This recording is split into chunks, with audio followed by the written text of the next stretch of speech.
Hello guys, দেখো আমি সকাল সকাল বাড়ির সমস্ত কাজ কর্ম সেরে রেডি হয়ে গেছি, বেরিয়েও পড়েছি। জানো আমি আজকে কোথায় যাচ্ছি? তোমরা কি করে জানবে, তাই না? আমি বলছি, আমি যাচ্ছি আমার দিদি বাড়ি। আমি না তার জন্য আজকে খুব এক্সাইটেড।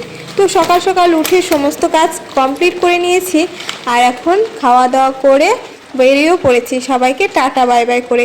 তো ফাইনালি অটোর এখানে চলে এসেছি, অটোতে বসেও পড়েছি। অটোতে এসেও প্রায় 15-16 মিনিট এরকম বসে থেকেছি, তারপর ফাইনালি অটোটা ছেড়েছে।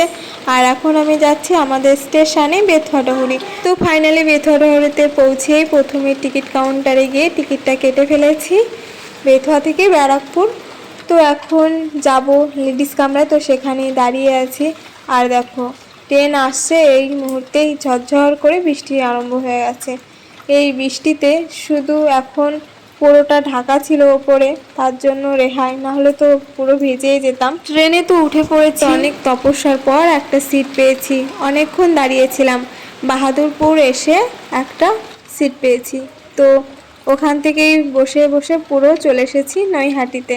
তো নৈহাটি নেমে পড়েছি, এখান থেকে ট্রেন ধরে যাব দিদি বাড়ি পলতাতে। তো এখানে 7-8 মিনিট দাঁড়িয়েছিলাম, তারপর ট্রেন আসলো, ট্রেনে উঠে চলে আসলাম পলতা। 3-4 ঘন্টা জার্নি করার পর এই আমার হাল, এরকম অবস্থা।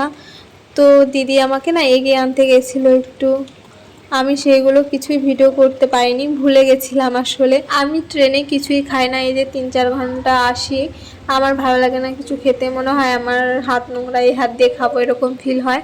তো আমি খাই না, ভালো লাগে না খেতে আসলে রাস্তায়। তো এসেই এতটা খিদে পেয়ে গেছিলো, খেয়ে নিয়েছি, কিন্তু খাওয়ার ভিডিওটা করা হয়নি। তো ভিডিওটা এন্ড করছি এখানেই।